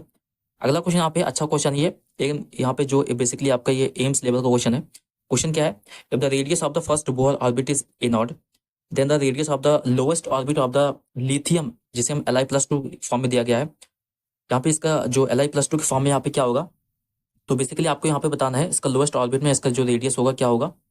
तो इसे आप कैसे कैलकुलेट करोगे, तो इसका भी जो फॉर्मूला होता है, शॉर्टकट फॉर्मूला होता है, इसका भी एनसीईआरटी में प्रॉपर्ली बताया गया है। जो इसका रेडियस होता है that will equal to the n² a0, ठीक है, n² a0 अपॉन z हो जाएगा, ठीक है। अब यहाँ पे इसे फॉर्मूले पे आपको यहाँ पे वैल्यू पुट करना है। तो बेसिकली यहाँ पे जो अगर आप देखोगे क्वेश्चन क्या दिया गया है, ये आपका दिया गया है लोएस्ट ऑर्बिट के बारे में बताया गया है। तो लोएस्ट ऑर्बिट क्या हो जाएगा, लोएस्ट ऑर्बिट में बेसिकली आपका जो n की वैल्यू होगी आपकी वो 1 हो जाएगी, ठीक है। लोएस्ट ऑर्बिट के बारे में बताया गया है। साथ में यहाँ पे लिथियम दिया गया, तो इसका जो एटॉमिक नंबर कितना होता है लिथियम का, hydrogen helium lithium, that will be equal to 3, ठीक है। यहाँ पे इसका जो एटॉमिक नंबर होता है आपका 3 होता है। तो इसे हम कैसे कैलकुलेट करेंगे, तो यहाँ पे इसे कैलकुलेट किया जाएगा इस तरीके से, यहाँ पे देखेंगे यहाँ पे that will equal to the r equal to, ठीक है, यहाँ पे हो जाएगा r इक्वल टू, यहाँ पे n² है जिसकी वैल्यू 1 है, तो 1² इंटू a0, ठीक है, अपान यहाँ पे हो जाएगा z की वैल्यू 3 है, that will equal to the a0 upon 3, ठीक है, ये आपका आंसर हो जाएगा। तो a0 upon 3 is the right answer. Okay, तो यहाँ पे इसका जो ऑप्शन होगा option C is the right answer, ठीक है। अगला क्वेश्चन यहाँ पे है the velocity of sound in air is maximum at, जो वेलोसिटी होती है साउंड की एयर में कब मैक्सिमम होगी। ऑप्शन यहाँ पे दिए गए हैं अलग अलग, हाई प्रेशर में, हाई ह्यूमिडिटी में, लो टेम्परेचर में, या फिर लो ह्यूमिडिटी में। तो याद रखना जो वेलोसिटी होती है साउंड की वो सबसे ज्यादा हमें एयर में देखने को मिलती है कब, जब हाई टेम्परेचर होता है, ठीक है, टेम्परेचर हाई होता है, जो मॉलिक्यूल्स की एनर्जी भी हाई होती है, उस टाइम यहाँ पे जो है हमें ज्यादा देखने को मिलता है। या फिर जैसे यहाँ पे हाई टेम्परेचर तो दिया नहीं गया है, यहाँ पे दूसरा कंडीशन जो होती है उसके अंदर आपके पास आता है हाई ह्यूमिडिटी, ठीक है, हाई ह्यूमिडिटी होने पे भी यहाँ पे हमको जो वेलोसिटी ऑफ साउंड ज्यादा देखने को मिलती है। So option B is the right answer, ठीक है। नेक्स्ट क्वेश्चन यहाँ पे है escape velocity from the surface of the earth. हर प्लैनेट की अपनी अपनी एस्केप वेलोसिटी होती है। एस्केप वेलोसिटी क्या होती है, जो मिनिमम वेलोसिटी रहनी चाहिए किसी भी ऑब्जेक्ट की जहां से वो अर्थ के जो ग्रेविटेशनल फोर्स है उसको क्रॉस कर जाए, ठीक है, तो आपका उसे हम एस्केप वेलोसिटी कहते हैं। और वो जो अर्थ की कंडीशन की बात करें तो अर्थ की केस में यहाँ पे 11.2 किलोमीटर पर सेकंड यहाँ पे इसकी वेलोसिटी चाहिए, तब वो ऑब्जेक्ट यहाँ पे अर्थ की जो ग्रेविटेशनल फोर्स है उसको यहाँ पे लीव करके जा सकता है। नेक्स्ट क्वेश्चन है the SI unit of work. Work की यहाँ पे एसआई यूनिट आपको बताना है, तो वर्क आपका क्या हो जाएगा, जूल है दिया गया है, ठीक है, न्यूटन दिया गया है, पास्कल दिया गया है, वॉट दिया गया है। यहाँ पे जिसका जो करेक्ट आंसर होगा आपका option A is the right answer, that is joule. Okay, next question is, अगला क्वेश्चन है the time period of a simple pendulum is proportional to. जो इसका टाइम पीरियड होता है सिंपल पेंडुलम का किसके प्रोपोर्शनल होता है। तो इसका आपको सॉल्व करना है तो आपको यहाँ पे फॉर्मूला पता होना चाहिए। सिंपल पेंडुलम क्या होता है, इसका टाइम पीरियड का formula that is equal to time यहाँ पे हो जाता है, ठीक है। टाइम क्या होता है, that will equal to 2 pi upon under root L upon G होता है, ठीक है। ये आपका फॉर्मूला होता है सिंपल पेंडुलम का, सिंपल फॉर्मूला सबको याद होता है। Time is equal to 2 pi under root L upon G होता है। अगर आप यहाँ पे क्वेश्चन क्या दिया गया था, इसका जो टाइम पीरियड है किसके प्रोपोर्शनल होगा, यहाँ पे जो 2 पाई होता है कांस्टेंट होता है, ये आपका डायरेक्टली प्रोपोर्शनल है अंडर रूट एल के प्रोपोर्शनल होता है, ठीक है। जो टाइम होता है ये आपका डायरेक्टली अंडर रूट एल के प्रोपोर्शनल होता है। तो इसका जो करेक्ट आंसर होगा आपका यहाँ पे हो जाएगा, आपका ऑप्शन दिया गया लेंथ के या फिर स्क्वायर रूट ऑफ लेंथ के या फिर स्क्वायर ऑफ लेंथ के। तो यहाँ आप देखोगे यहाँ पे क्या दिया गया है, स्क्वायर रूट ऑफ लेंथ के। Option B is the right answer, okay, option B is the right answer. Next one is transformer work on the principle of, ये काफी इंपॉर्टेंट क्वेश्चन है, ट्रांसफार्मर किस प्रिंसिपल पे काम करता है। तो जो ट्रांसफार्मर होता है ये आपका म्यूचुअल इंडक्शन पे काम करता है। इसको म्यूचुअल इंडक्शन आप एनसीईआरटी में प्रॉपर्ली पढ़ लीजिएगा, जहाँ पे एक कॉइल में आता रहता है करंट, दूसरा कॉइल जो होता है यहाँ पे इंडक्शन की वजह से उसमें करंट यहाँ पे जनरेट हो जाता है। इसी जैसे आप देखो ट्रांसफार्मर में स्टेप डाउन ट्रांसफार्मर होता है, स्टेप अप ट्रांसफार्मर होता है, अलग अलग टाइप के ट्रांसफार्मर बनाए जाते हैं। वो इसका जो प्रिंसिपल होता है आपका वो म्यूचुअल इंडक्शन होता है, ओके। अगला क्वेश्चन यहाँ पे है the magnetic field inside a long solenoid, एक लॉन्ग सोलेनॉइड के अंदर में जो मैग्नेटिक फील्ड होती है वो कैसी होती है। ऑप्शन आपके पास है 0, नॉन यूनिफॉर्म, यूनिफॉर्म या फिर इंक्रीज टुवर्ड्स द एंड्स। तो इसका जो करेक्ट आंसर होगा आपका, उसके अंदर में जो यहाँ पे जो मैग्नेटिक फील्ड होती है आपकी यूनिफॉर्म होती है, ठीक है। Option C is the right answer. Next one is the wavelength range of visible light, जो विजिबल लाइट होती है आपकी उसकी रेंज कितनी होती है। तो आपकी जो रेंज होती है आपकी वो 400 से 700 नैनोमीटर के बीच में होती है, ठीक है। अगला क्वेश्चन यहाँ पे है the formula of the power of electric bulb, उसका जो फॉर्मूला होता है क्या होता है। ऑप्शन दिया गया आपके पास P equal to we upon I या फिर P equal to I R या फिर P equal to we upon R. इसका जो करेक्ट आंसर होगा आपका ऑप्शन सी होगा। यहाँ पे बेसिकली आपके P equal to v square upon r हो जाएगा, ठीक है। Option C is the right answer, okay. Next one is the velocity of a light in vacuum में, यहाँ पे जो वेलोसिटी होती है लाइट की कितनी होती है। तो सिंपल सी बात है, इसकी जो लाइट की वेलोसिटी होगी वैक्यूम के अंदर में 3 × 10⁸ मीटर पर सेकंड होगी, that is option A is the right answer. Next one is the unit of angular velocity, angular velocity की यूनिट क्या होती है। तो इसका जो वेलोसिटी की एंगुलर वेलोसिटी की यूनिट क्या होगी, दैट विल बी रेडियन पर सेकंड, ठीक है। Option A is the right answer. Next question is a body is on a circular path with a constant speed which statement is correct. यहाँ पे एक body है जो सर्कुलर पाथ में है, उसकी स्पीड कांस्टेंट है, यहाँ पे कौन सा स्टेटमेंट यहाँ पे सही होगा। तो स्टेटमेंट पढ़ते हैं क्या है। ऑप्शन फर्स्ट यहाँ पे दिया गया है it speed will be constant, simple बात है उसकी जो स्पीड है वो कांस्टेंट रहेगी, ठीक है। इट्स एक्सेलरेशन 0, तो एक्सेलरेशन 0 हो नहीं सकता क्योंकि यहाँ पे वेलोसिटी चेंज हो जाएगी, तो एक्सेलरेशन भी यहाँ पे बढ़ता जाएगा, ठीक है। तो यहाँ पे गलत हो जाएगा।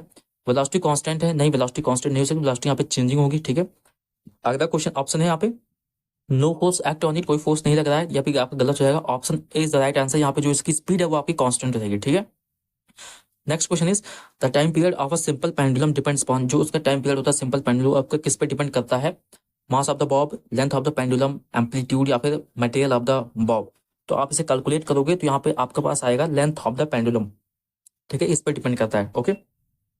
अगला क्वेश्चन है the rate of change of momentum of a body is equal to the rate of change of momentum आपका बॉडी किस पे डिपेंड करता है। ये आपका फोर्स पे डिपेंड करता है। आपने जो आपका फॉर्मूला होगा फोर्स आपने देखा होगा, force equal to d p upon d t होता है, ठीक है। यहाँ पे जो मोमेंटम होता है इस पर डिपेंड करता है, ठीक है, directly proportional to the force होता है। अगला क्वेश्चन यहाँ पे है चलो following is the scalar quantity, इसमें से कौन सी स्केलर क्वांटिटी होती है। स्केलर क्वांटिटी के पास सिर्फ यहाँ आपके पास यहाँ पे जो होता है मैग्नीट्यूड वाला डायरेक्शन नहीं होता है। यहाँ पे कौन सा स्केलर क्वांटिटी होगा, डिस्प्लेसमेंट हो गया, वेलोसिटी हो गया, एक्सेलरेशन हो गया, वर्क हो गया, तो option D is the right answer, okay. Next one is the first law of thermodynamic is a consequence of, first law of thermodynamics में क्या होता है। फर्स्ट लॉ ऑफ थर्मोडायनामिक्स में यहाँ पे कंजर्वेशन ऑफ एनर्जी को बताया गया है, ठीक है। Option B is the right answer, okay. Next question is force acting per unit area, force acting per unit area आपका क्या होता है। Force acting per unit area ये आपका होता है प्रेशर होता है, ठीक है। Option B is the right answer. Next one is the unit of capacitance की यूनिट क्या होती है। कैपेसिटेंस की यूनिट आपकी जो फैराड होती है, option C is the right answer, okay. If the length of the simple pendulum is increased, अगर यहाँ पे सिंपल पेंडुलम की जो लेंथ होती है उसको इंक्रीज कर दिया जाता है, it's time period will be, उसका टाइम पीरियड क्या होगा। तो सिंपल सी बात है, आपने देखा होगा जो उसका रिलेशन था क्या था, टाइम पीरियड का directly proportional to the square of the length, ठीक है। अगर यहाँ पे लेंथ बढ़ाओगे आप तो सिंपल सी बात है यहाँ पे जो उसका टाइम पीरियड होगा आपका वो भी इंक्रीज होगा, ठीक है। So option A is the right answer, okay. Next one is the unit of frequency, frequency की यूनिट क्या होती है। फ्रीक्वेंसी की यूनिट आपकी हर्ट्ज होती है, option A is the right answer. Next one is total internal reflection TIR, इस पर भी क्वेश्चन बनाया जाता है। TIR आपका कैसे होता है, इसके जो कंडीशंस क्या होती हैं आपका एनसीईआरटी में बताया गया है। TIR total internal reflection occurs when light travels from, light कहाँ से कहाँ ट्रैवल करती है तब हमें TIR देखने को मिलता है। ये आपका डेंसेस्ट टू रेयर मीडियम में आपका जब ट्रैवल करती है तो हमें TIR फिनोमेना देखने को मिलता है, option A is the right answer. Next one is which of the following is not a vector quantity, कौन सी यहाँ पे वेक्टर क्वांटिटी नहीं है? वेलोसिटी, टॉर्क, पावर, डिस्प्लेसमेंट, इसमें से कौन सा वेक्टर क्वांटिटी नहीं है? आपके पास यहाँ पे जो पावर होती है आपकी वेक्टर क्वांटिटी नहीं है, ठीक है। अगला क्वेश्चन यहाँ पे है, which of the following is the most likely to be scalar quantity, कौन सी स्केलर क्वांटिटी है यहाँ पे? फोर्स हो गया, एक्सेलरेशन हो गया, ठीक है, प्रेशर हो गया, वेलोसिटी हो गया। इसके अंदर में जो आपका प्रेशर होता है ये आपका स्केलर क्वांटिटी में आता है। अगला क्वेश्चन यहाँ पे है, amazing instrument measures the AC voltage in which value, जो एसी वोल्टेज होता है एक मेजरिंग इंस्ट्रूमेंट है, वो किस वैल्यू में यहाँ पे मेजर करता है? दो तरीके की वैल्यू होती है, एक आरएमएस वैल्यू होती है, ठीक है, पीक वोल्टेज होता है। ये किस में मेजर करता है? आपके पास यहाँ पे ऑप्शन है, पीक वोल्टेज हो गया, आरएमएस हो गया, या फिर एवरेज वैल्यू हो गया, या फिर इंस्टेंटेनियस वैल्यू हो गया। ये आपका जो होता है रूट मीन स्क्वायर वैल्यू होती है। आपका option B is the right answer, इसके अंदर में यहाँ पे मेजर करता है। Next question is, which of the following is the biggest unit of energy, energy की सबसे बिगेस्ट यूनिट कौन सी है? तो वॉट हो गया, जूल, किलोवाट आवर, या फिर electron volt. Option C is the right answer, that is kilowatt hour. Okay, अगला क्वेश्चन यहाँ पे है, क्वेश्चन क्या है, 10 kg object is moving at a speed of 5 metre per second, its kinetic energy of the object. Kinetic energy क्या होगी? तो अगर आप काइनेटिक एनर्जी निकालना है तो फॉर्मूला होता है हाफ mv स्क्वायर, ठीक है, हाफ mv स्क्वायर फॉर्मूला होता है। यहाँ पे इसका जो मास दिया गया है और वेलोसिटी दिया गया है, इससे आप कैलकुलेट कर सकते हो, इसका आंसर आ जाएगा। ओके, नेक्स्ट क्वेश्चन यहाँ पे होगा, A freely suspended magnet always rest in which direction, एक जो फ्रीली एक आप किसी मैग्नेट को लेंगे, अगर आप फ्रीली सस्पेंड करते हैं तो वो किस डायरेक्शन में ज्यादातर जाता है? वो आपका नॉर्थ साउथ डायरेक्शन में जाएगा, ठीक है, option B is the right answer. अगला क्वेश्चन यहाँ पे है, cyclotron is use to accelerate, cyclotron का यूज किया जाता है किस चीज को एक्सेलरेट करने के लिए? ऑप्शन आपके पास है इलेक्ट्रॉन्स, प्रोटॉन्स, या फिर पॉजिटिव आयंस। इसका जो करेक्ट आंसर होगा आपका ऑप्शन बी होगा, प्रोटॉन्स। वैसे भी आपका सिलेबस से हटा दिया गया है तो उसको आपको पढ़ने की जरूरत नहीं है, आपका प्रीवियस था, ठीक है, साइक्लोट्रॉन आपके सिलेबस में नहीं है। नेक्स्ट यहाँ पे है, which of the following lenses is use to correct hypermetropia. Hypermetropia क्या होता है? ये आपका फार साइडनेस होता है, मतलब दूर की चीजें दिखाई देती हैं बट पास की चीजें नहीं दिखाई देती हैं।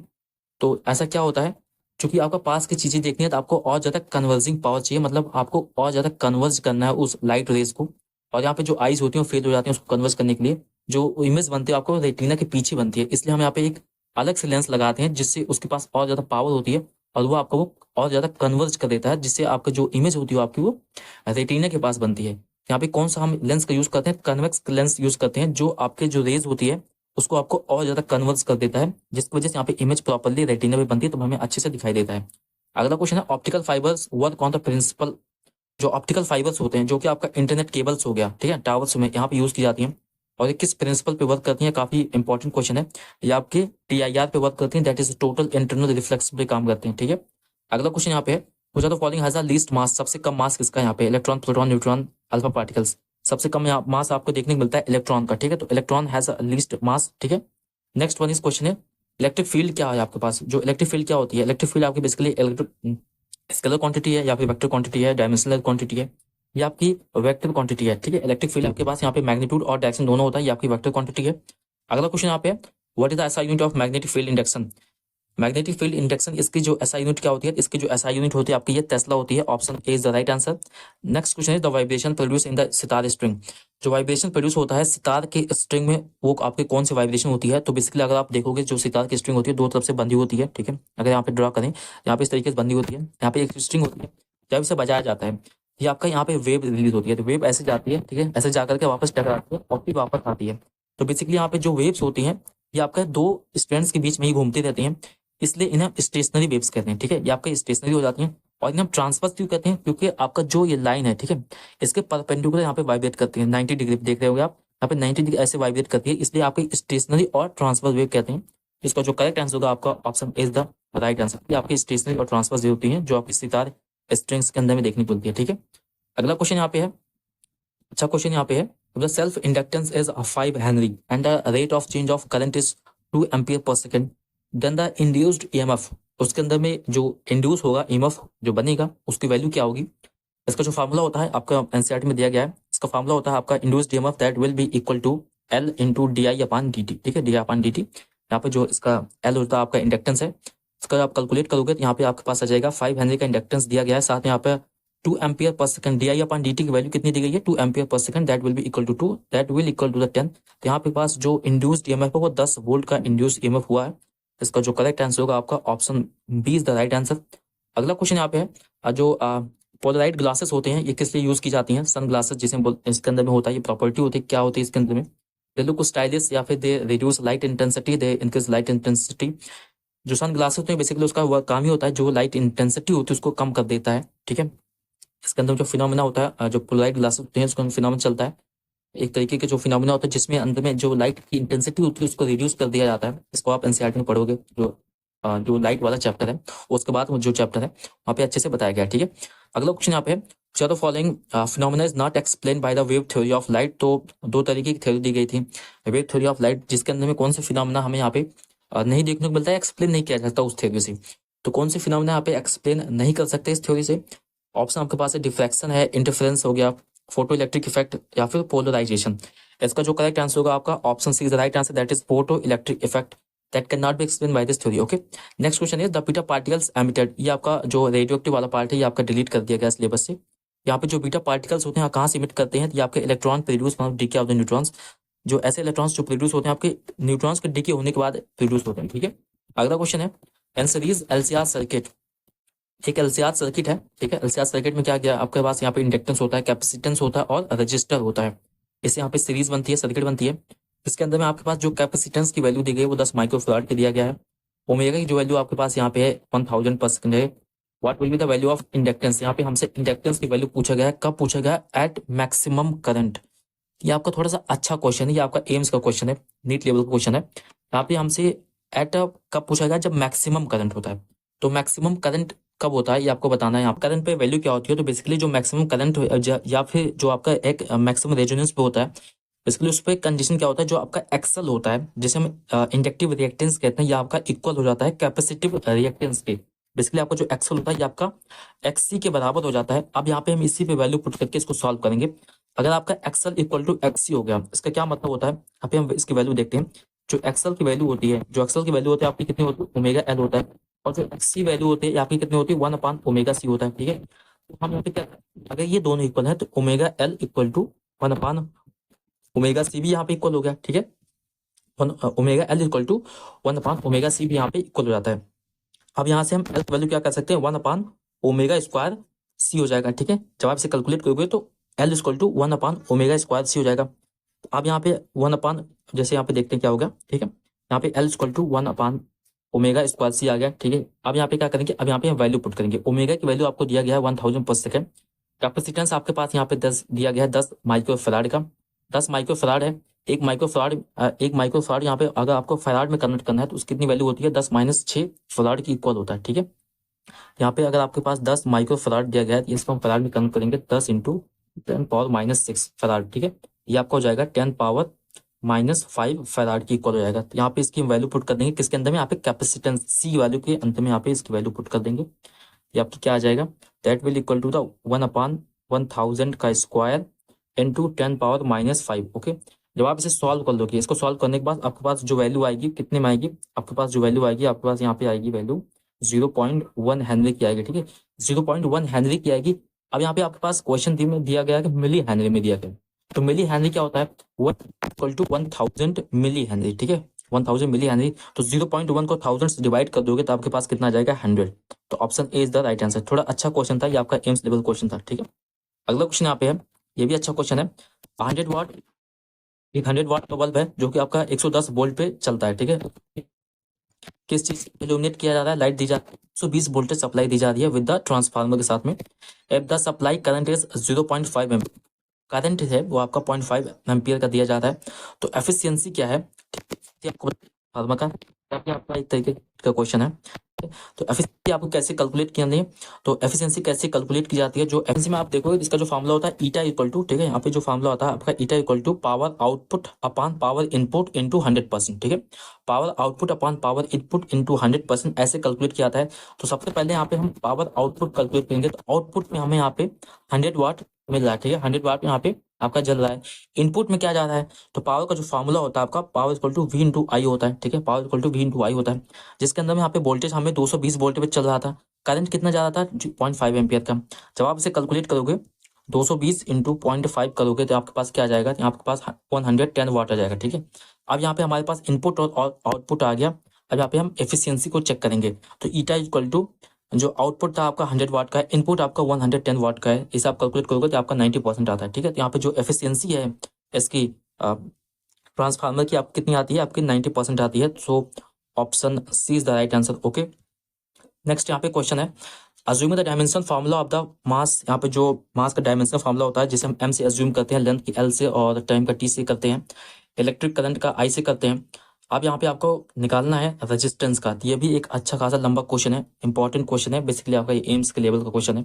तो आप इसे कैसे कैलकुलेट करेंगे, यहाँ पे बेसिकली बताया गया है, यहाँ पे कैलकुलेट करना है resistance for the electric will be क्या होगा, इससे कैसे अप्रोच करना है। तो बेसिकली आप फॉर्मूला जानते हो रेजिस्टेंस का क्या होता है, I equal to we upon आई होता है। ठीक है, I equal to we upon आई। तो हम यहाँ पे कैलकुलेट करेंगे वोल्टेज की वैल्यू, आई हमारे पास है ही, यहाँ पे वोल्टेज की वैल्यू पता चल जाएगी, उसका जो डायमेंशन होता है पता चल जाएगा, तो हम यहाँ पे रेजिस्टेंस की यहाँ पे जो है वैल्यू कैलकुलेट कर सकते हैं। सबसे पहले यहाँ पे वोल्टेज के लिए हम क्या करेंगे, और जो आपका वोल्टेज होता है उसको क्या बोलते हैं, आपका work done upon quantity of charge moved, वो आपका वो वोल्टेज होता है जिसे हम वर्क कहते हैं। ठीक है, work done upon quantity of charge moved. तो यहाँ पे हम कैसे कैलकुलेट करेंगे, और आपका जो वर्क होता है, और वर्क जो होता है आपका ये फोर्स इंटू डिस्प्लेसमेंट होता है। ठीक है, तो इसके अंदर में 3-4 स्टेप के अंदर में गया है हम।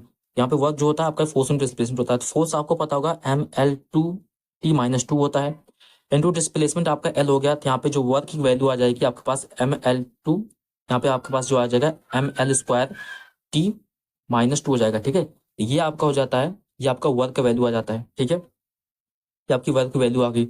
अब यहाँ पे हमने देखा था जो वोल्टेज होता है उसमें वी अप डब्ल्यू अपान क्यू था, डब्ल्यू की वैल्यू हमने कैलकुलेट कर ली। अब यहाँ पे हमें क्यू की वैल्यू कैलकुलेट करनी है।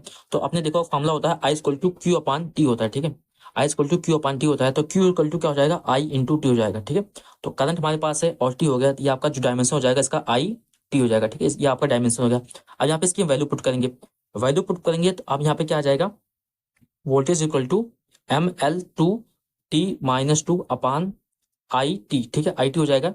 इसको आप सॉल्व करोगे तो आपके पास यहाँ पे आ जाएगा ml2, ठीक है, t-3 और यहाँ पे i-1, ये आपका हो जाएगा, क्या हो जाएगा, ये आपका बेसिकली आपका वोल्टेज का आ जाएगा। ठीक है, वोल्टेज का आपका फॉर्मूला जाएगा।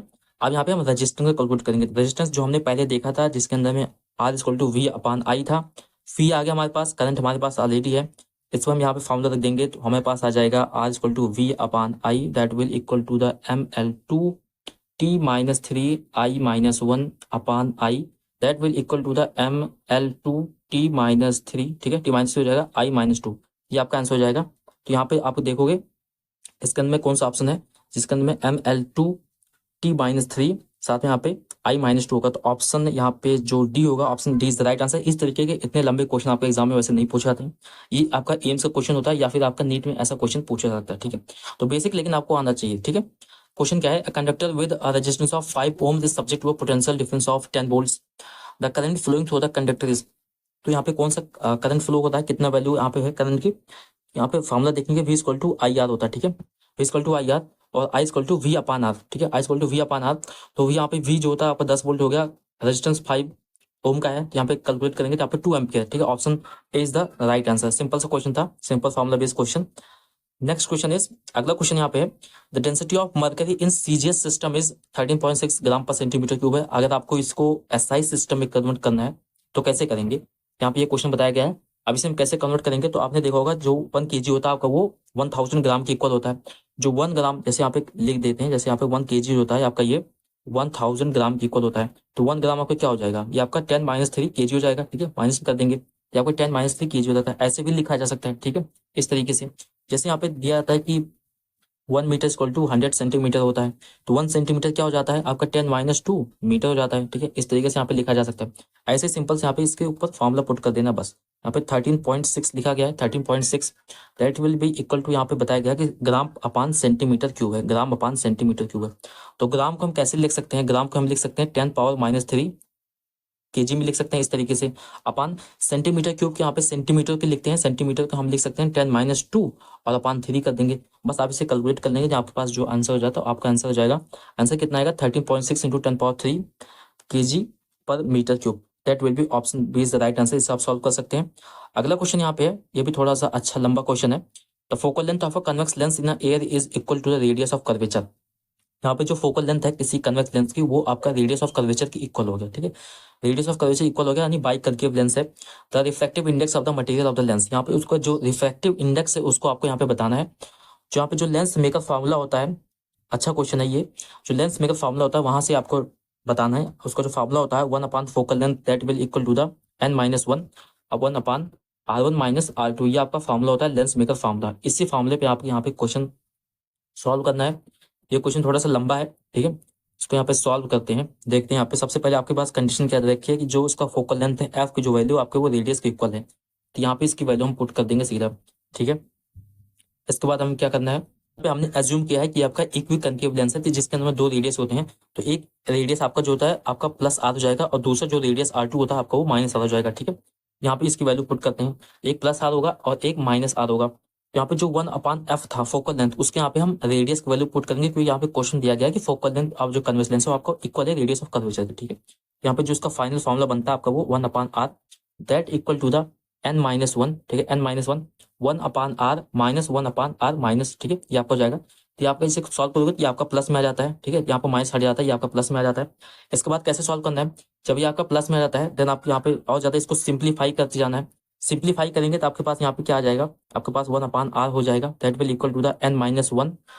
जब आप इसे यहाँ पे डिनोमिनेटर्स और नॉमिनेटर्स आप इसे सिंप्लीफाई करेंगे तो n-1 that will equal to the 2/r हो जाएगा, ठीक है। तो इसके बाद आप सिंप्लीफाई करके देखते हैं, ये आपका आ जाता है 1/r दैट विल n-1, ये आपका इक्वल हो जाएगा 2/r के, ठीक है, 2/r इक्वल हो जाता है।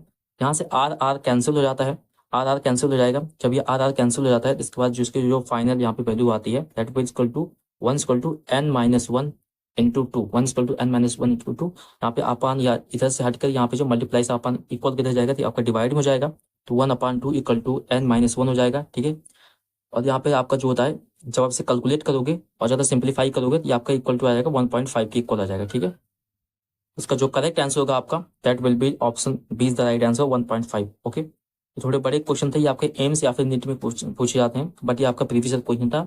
जो आपका 2023 का पेपर था वो काफी अच्छा क्वेश्चन था जिसके अंदर न्यूमेरिकल्स काफी ज्यादा पूछे गए थे। अगला क्वेश्चन यहाँ पे the total energy of a simple harmonic oscillator is proportional to, जो सिंपल हार्मोनिक ऑक्सीलेटर होता है उसकी एनर्जी यहाँ पे किस चीज के प्रोपोर्शनल होती है, ये आपका सिंपल डिपेंड करता है, फॉर्मूले पे डिपेंड करता है। इसका जो फॉर्मूला होता है आपका energy equal to 1/2 m omega square amplitude का स्क्वायर, ये आपका किसके प्रोपोर्शनल होता है, ये आपका एम्पलीट्यूड के स्क्वायर होता है, तो स्क्वायर ऑफ द एम्पलीट्यूड आप कह सकते हैं, ठीक है। तो इसका जो करेक्ट आंसर होगा आपका option B is the right answer, okay. Next यहाँ पे क्वेश्चन है approximately how much time does sunlight take to reach the earth, earth तक पहुंचने के लिए यहाँ पर जो सनलाइट होती है कितना टाइम लेती है, तो आपका ये लेती है अप्रोक्स 8 मिनट, ठीक है, option B is the right answer. अगला क्वेश्चन है light year is the unit of which physical quantity, light year basically आपका ये डिस्टेंस की होती है, ठीक है, option C is the right answer. Next यहाँ पे है how many poles does a typical bar magnet, bar magnet के पास कितने पोल्स होते हैं, तो इनके पास होते हैं आपके पास 2 पोल्स होते हैं, ठीक है। अगला क्वेश्चन है what instrument is used to measure the speed of a vehicle, vehicle की स्पीड मेजर करने के लिए किस इंस्ट्रूमेंट का यूज होता है, ये आपका स्पीडोमीटर यहाँ पे यूज किया जाता है, ठीक है, स्पीडोमीटर यहाँ पे यूज किया जाता है।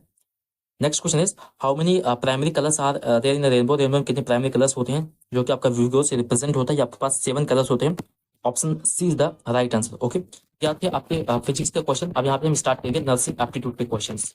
And the first question is what do you call the teeth doctor, जो एक दांत के डॉक्टर होता है उसे हम क्या बोलते हैं, तो उसे हम डेंटिस्ट बोलते हैं, ठीक, डेंटिस्ट बोलते हैं। जो कार्डियोलॉजिस्ट होता है आपका ये हार्ट के डॉक्टर होता है, डेमेटोलॉजिस्ट स्किन के डॉक्टर होता है, और न्यूरोलॉजिस्ट आपको जो ब्रेन और स्पाइनल कॉर्ड्स के जो डॉक्टर होते हैं आपके ये न्यूरोलॉजिस्ट होते हैं, ठीक है। अगला क्वेश्चन आपके पास है what is the primary purpose of vaccination, vaccination का आपका जो प्राइमरी पर्पस क्या होता है, टू इनहेंस न्यूट्रिएंट एब्जॉर्प्शन या फिर provide energy prevent from the infectious diseases. इसका जो करेक्ट आंसर होगा आपका option C is the right answer. Next question is full form of WHO, इसका जो फुल फॉर्म होता है आपका वर्ल्ड हेल्थ ऑर्गेनाइजेशन होता है, ठीक है। नेक्स्ट क्वेश्चन यहाँ पे है a good nurse should essentially possess the skills to, एक गुड नर्स होती है उसके अंदर कौन कौन सी यहाँ पे स्किल्स होती हैं, so have a skill to serve ill patients, manage hospital and finances, या फिर ड्राइव एन एम्बुलेंस, या फिर ऑपरेट सर्जिकल इक्विपमेंट। तो उसका जो मेन फंक्शन होता है बेसिकली उसका जो इसके पास जो स्किल होनी चाहिए आपके वो जो इल पेशेंट्स होते हैं उसको यहाँ पे सर्व करे, उसका वही काम होता है, ठीक है। अगला क्वेश्चन यहाँ पे अ good nurse should possesses which of the following qualities, कौन कौन सी क्वालिटीज होनी चाहिए, extremely wealthy, polite nature, very strict, या फिर एक्सलेंट सिंगिंग स्किल्स। इसके पास यहाँ पे जो इसकी वैल्यूज होती है आपके पास यहाँ पे पोलाइट नेचर होना चाहिए, ठीक है। अगला क्वेश्चन है to understand patient condition medical professional should be primarily, एक मेडिकल प्रोफेशनल को अच्छी तरीके से यहाँ पे समझने के लिए बेसिकली अच्छा सुनना पड़ेगा, एक गुड यहाँ पे जो है बेसिकली आपके पास यहाँ आपको स्पीकिंग करना है, गुड स्पीकर बनना है, उससे पहले आपको यहाँ पे गुड लिसनर बनना पड़ेगा, ठीक है। So option B is the right answer. अगला क्वेश्चन है इन टर्म्स ऑफ कोविड-19 what does the number 19 signify, number 19 यहाँ पे जो सिग्निफाई करता है यहाँ पे नंबर ऑफ सिम्टम्स या फिर number of year was discovered, तो जिस ईयर में यहाँ पे ये बीमारी डिस्कवर की गई थी उसके नाम पे रख दिया गया है, ठीक है। चौथा following is considered as the most infectious disease. इसके अंदर में आपके पास यहाँ पे जो मिजल्स आती है, option C is the right answer, ये आपकी काफी ज्यादा इन्फेक्शियस डिजीज होती है। अगला क्वेश्चन है मास वैक्सीनेशन प्रोग्राम्स आज primarily aimed at achieving which goals. तो जो मास वैक्सीनेशन प्रोग्राम्स की जाते हैं क्या अचीव करने के लिए होते हैं? बेसिकली आपके ये कॉमन इम्यूनिटी के लिए नहीं, ये आपके हर्ड इम्यूनिटी के लिए होती है। बेसिकली सामुदायिक जो प्रतिरक्षा होती है उसके लिए यहाँ पे जो है मास वैक्सीनेशन किया जाता है, ठीक है। अगला क्वेश्चन है the nickname lady with lamp, सबको पता होगा इन्हें हम किसे बोलते हैं? ये आपके जो फ्लोरेंस नाइटिंगेल होती है इन्हें बोलते हैं यहाँ पे, ठीक है। अगला क्वेश्चन है what are the common ambulance emergency numbers. जो कॉमन एम्बुलेंस इमरजेंसी नंबर उसके अंदर 108 और 102 आता है, option B is the right answer. Next question is nursing is considered, nursing को एक तरीके यहाँ पे प्रोफेशनल जॉब की तरह माना जाता है, ठीक है। BSc nursing is characterised as a, वैसे प्रोफेशनल जॉब क्या, अब तो अमेरिका में यहाँ पे जो है इसे प्रोफेशनलिज्म हटा दिया गया है, अभी इंडिया में यहाँ पे जो है इसे प्रोफेशनल जॉब माना जाता है, ठीक है। BSc nursing is characterised as a, से आपकी एक यूजी डिग्री होती है, ठीक है। यूजी डिग्री आपका ये ग्रेजुएट डिग्री है, अंडर ग्रेजुएट डिग्री है। अगला क्वेश्चन है what is the typical duration of BSc nursing courses. इसका जो टिपिकल ड्यूरेशन आपका 4 ईयर्स का होता है। अगला क्वेश्चन है post basic nursing is considered equal to the, यहाँ पे जो जीएनएम करने के बाद यहाँ पे जो लोग होते हैं पोस्ट बेसिक नर्सिंग करते हैं और ये आपके किसके इक्वल हो जाता है? ये आपका equal to the BSc nursing के इक्वल हो जाता है, ठीक है। तो option B is the right answer. Next question यहाँ पे है टर्म उपचारिका किस लिए यहाँ पे यूज किया जाता है? आपके बेसिकली नर्स के लिए यूज किया जाता है। यहाँ पे अगला क्वेश्चन है a good nurse quality is not dependent on their, किस पे डिपेंड नहीं करती है? एजुकेशनल क्वालिफिकेशन हो गया, प्रोफेशनल ट्रेनिंग, फाइनेंशियल कंडीशन या फिर empathy. So option C is the right answer. यहाँ पे फाइनेंशियल कंडीशन कोई मतलब नहीं होता, ठीक है। नेक्स्ट यहाँ पे हम बात करेंगे, अब यहाँ पे नर्सिंग एप्टीट्यूड के क्वेश्चंस खत्म होते हैं, अब यहाँ पे हम इंग्लिश के क्वेश्चंस के बारे में बात करेंगे यहाँ पे, ठीक है। तो यहाँ पे जो फर्स्ट क्वेश्चन है success is dependent as hard work, fill in the blanks with the correct preposition. यहाँ पे कौन सा करेक्ट प्रीपोजिशन यहाँ पे अप्लाई होगा? ऑप्शन आपके पास है इन, ऑन, अपॉन, एट। इसका जो करेक्ट आंसर होगा आपका option B is the right answer, on हो जाएगा, ठीक है। अगला क्वेश्चन है the phrase prevention is better than cure is primarily applied to whom, किस पे यहाँ पे अप्लाइड होता है? फार्मासिस्ट पे, डॉक्टर्स पे, डॉक्टर नर्स पे, फिर ओनली पेशेंट पे? इसका दोनों पे अप्लाई होता है, डॉक्टर और नर्स दोनों पे अप्लाई होता है, ठीक है। अगला क्वेश्चन यहाँ पे है what is the correct plural form of hair. Hair का यहाँ पे करेक्ट प्लूरल फॉर्म क्या होगा? हेयर का यहाँ पे जो करेक्ट होता है आपका हेयर ही होता है, ठीक है। Option D is the right answer. अगला क्वेश्चन यहाँ पे है complete smile as white as, किसके कंपेरेबल है ये? As white as snow. तो इसका जो ऑप्शन सी होगा ये आपका करेक्ट होगा। अगला क्वेश्चन है what is the antonyms opposite, जिसे बोलते हैं ट्रू का अपोजिट क्या होगा? ट्रू का अपोजिट यहाँ पे होता है आपका फॉल्स, ठीक है। Option B is the right answer. Next one is the correct plural form of the mango का, मैंगो का यहाँ पे करेक्ट इसका करेक्ट प्लूरल फॉर्म होगा आपका mangoes, option A is the right answer. Next one is which of the following is the synonymous for the luminous. यहाँ पे जो है इसका सिनोनिमस बेसिकली आपको प्राइवेसी बताना है, तो लुमिनस का यहाँ पे क्या हो जाएगा? लुमिनस का यहाँ पे जो होता है इसका डल हो जाएगा, option B is the right answer. अगला है आइडेंटिफाई द करेक्ट स्पेलिंग, तो रिदम की correct spelling, option D is the right answer, इसका करेक्ट स्पेलिंग डी होगा। अगला choose the word which express the meaning of absurd, तो absurd का यहाँ पे जो बेस्ट मीनिंग यहाँ पे जो मोस्ट अप्रोप्रिएट होगा आपका हो जाएगा फुलिश, ठीक है, मूर्ख। Next is choose the antonyms of the able का, एबल का यहाँ पे उल्टा अनेबल हो जाता है, ठीक है, तो option A is the right answer. अगला क्वेश्चन है the best meaning of the phrases null and wide, लिखा होता है कहीं कहीं नल एंड वाइड, जिसका मतलब होता है that something that can not be avoided या फिर something that can not be nullified या समथिंग इनवैलिड। तो इसका जो करेक्ट आंसर होगा आपका ऑप्शन होगा that is something that is invalid, okay. Next is select the correct spelled word from the given option. Cultivated का जो मोस्ट अप्रोप्रिएट वर्ड होगा आपका ऑप्शन सी होगा, यहाँ पे एट नहीं होगा, ठीक। Next one is give one word for the phrases something that relates to everyone, जो सबसे रिलेट करता है एवरीवन, दैट इज यूनिवर्सल, ठीक है, option D is the right answer. Next is fill in the blanks that is the girl who won the prize, ठीक है, so option B is the right answer.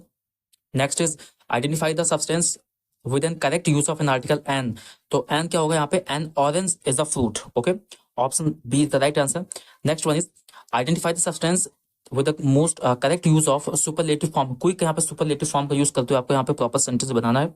Option आपके पास है that is the most quicker than that, this is the quicker than that, यहाँ पे जो most appropriate correct answer होगा आपका ये बी होगा, this is the quicker than that, okay. Next is identify the substance with the correct use of comma, यहाँ पे आपको करेक्ट यूज ऑफ कॉमा बताना है, सो कॉमा यहाँ पे क्या लग सकता है? I went to the store and bought milk, I went to the store and bought milk, यहाँ पे कॉमा यहाँ पे कहीं नहीं लगेगा, option A is right answer, I went to the store and bought milk. अगला क्वेश्चन है fill in the blanks we are ready to play the match, option D is the right answer. Next is fill in the blanks he is afraid, she is afraid of next, ठीक है। अगला question है in the sentence Rohit and Mohit are cousin and word and यहाँ पे जो होता है ये आपका बेसिकली कंजक्शन काम करता है, ठीक है, जोड़ता है यहाँ पे। अगला क्वेश्चन है when you are not an optimistic person you are, अगर आप ऑप्टिमिस्टिक नहीं तो आप पैसिमिस्टिक हैं। बेसिकली ऑप्टिमिस्टिक क्या होते हैं, आशावादी होते हैं, जो हर चीज में यहाँ पे जो है किसी न किसी काम में यहाँ पे एक तरीके से अपना आशा रखते हैं, यहाँ पे ये हो सकता है। और जो पैसिमिस्टिक होते हैं वो नकारात्मक होते हैं, नकारात्मक इंसान हो जो हर चीज में नेगेटिव देखता है, ठीक है।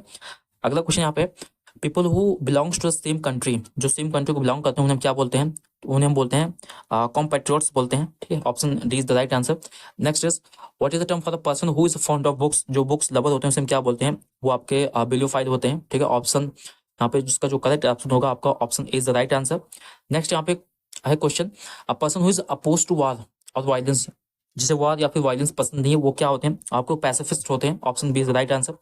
अगला क्वेश्चन है which of the following is the synonyms of the happy, happy का यहाँ पे सिनोनिम्स क्या होगा, सिनोनिम्स का हो सकता है सैड या फिर इरेस्टिक हो सकता है, तो एक बार से वेरीफाई कर लेना, ठीक है। मोस्टली यहाँ पे सैड होता है। अगला क्वेश्चन है identify the type of sentence, किस तरह का सेंटेंस है ये आपको, व्हाट इज योर नेम, ये आपका इंट्रोगेटिव सेंटेंस है, ठीक है, प्रश्नवाचक है। अगला क्वेश्चन है चेंज टू इनडायरेक्ट स्पीच, यहाँ पे चेंज करना है इसको इनडायरेक्ट स्पीच में। Mother said to her paint the river blue, paint the river blue, mother told to her paint the river blue, mother asked her paint the river blue, ये आपका गलत हो जाएगा। अदर ऑप्शन देखने का है mother said her to paint the river या फिर mother told her to paint the river blue, ये आपका टोल्ड हर हो जाएगा, ठीक है।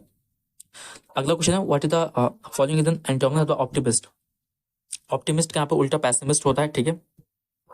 Next is fill in the blanks dash losing the first match our team has won the world cup although in spite despite, इसका जो most appropriate होगा despite losing the first match, ठीक है।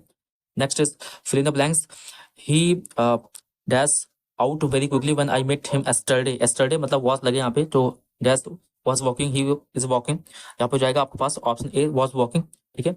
Choose the correct passive voice for she cast her vote, passive आपको बनाना है यहाँ पे her vote is cast by her vote had been cast by her, या फिर her vote was casted by her, यहाँ पे बताया गया कि सी कास्ट वोट, ठीक है, तो her vote was casted by her, ठीक है, तो यहाँ पे हो जाएगा option D is right answer, okay.